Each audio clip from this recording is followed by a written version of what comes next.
la liste des 10 erreurs à éviter.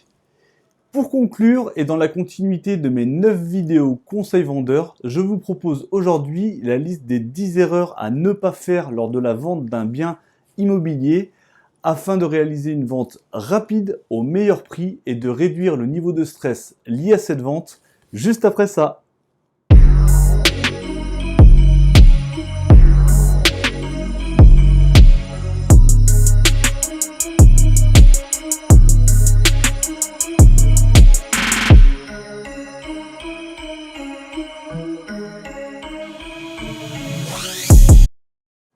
Si vous aimez cette vidéo, merci d'avance de mettre un pouce bleu. Ça me permet de connaître vos sujets préférés. En plus, ça permet de mettre en avant la vidéo afin qu'un maximum de personnes puissent profiter de mes conseils. La première erreur serait de surévaluer votre bien et d'afficher un prix de vente trop élevé. Une surestimation même faible et le délai de vente peut être multiplié par 2 voire 3, avec un prix de vente final souvent bien inférieur au prix de l'estimation. Les acheteurs potentiels vont penser que ce bien est invendable, ou alors qu'il y a des vices cachés, ou encore que votre bien va continuer de baisser. La deuxième erreur sera de mal communiquer sur votre bien. Une annonce sur le bon coin, mal rédigée ou avec des photos amateurs, attirera des curieux, des voisins, des mal intentionnés, ou encore d'autres vendeurs, mais certainement pas de visiteurs sérieux. La troisième erreur serait de baisser le prix de manière trop faible. En baissant trop lentement, vous risquez d'être toujours au-dessus du prix du marché. Une baisse de moins de 10% est complètement inutile. Une baisse doit permettre à des acheteurs qui n'avaient pas les moyens d'acheter votre bien lors du premier affichage de pouvoir l'acheter. Vous toucherez donc de nouveaux acquéreurs. La quatrième erreur, attendre.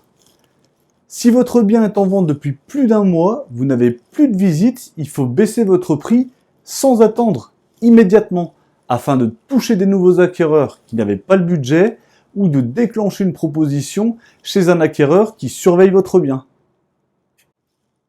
La cinquième erreur, mandater plusieurs agences.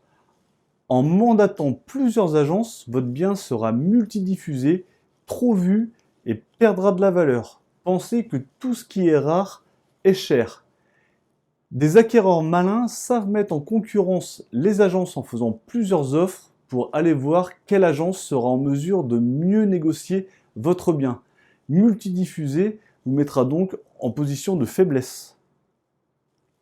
La sixième erreur sera de choisir une agence pour les mauvaises raisons, et notamment celle qui annoncera le prix le plus élevé. Il est primordial d'avoir confiance dans le conseiller qui vous représentera et notamment de croire en sa compétence et son expérience.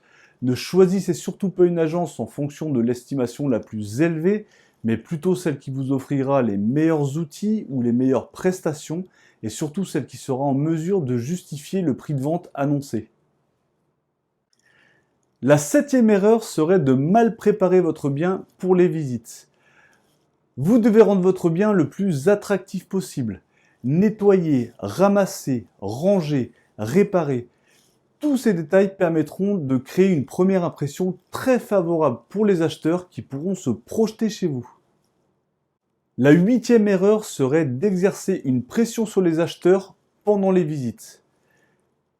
Personne n'apprécie la vente sous pression et encore moins au moment d'acheter un bien immobilier. Laissez votre maison parler d'elle-même, laissez les acheteurs s'y projeter, répondez uniquement à leurs questions. La neuvième erreur serait de cacher certains défauts de votre maison. Il faut tout dévoiler, prendre les devants et informer l'acheteur de tout défaut connu. Ça aura le mérite de le mettre en confiance et surtout ça évitera de vous faire attaquer pour vice caché. La dixième et dernière erreur serait de ne pas avoir tous les documents demandés. Si votre acheteur potentiel est intéressé, vous ne pouvez pas vous permettre de le faire attendre, encore moins de le faire douter. Il est donc impératif d'avoir un dossier complet avec les diagnostics obligatoires, les plans si vous les avez, la taxe foncière, les factures d'achat ou encore les éventuels travaux que vous avez pu réaliser. Tous ces conseils sont très simples à mettre en application, mais ils sont surtout logiques. mettez-vous tout simplement dans la peau d'un acquéreur. N'hésitez pas à me contacter, je serai heureux de personnaliser tous ces conseils. À bientôt!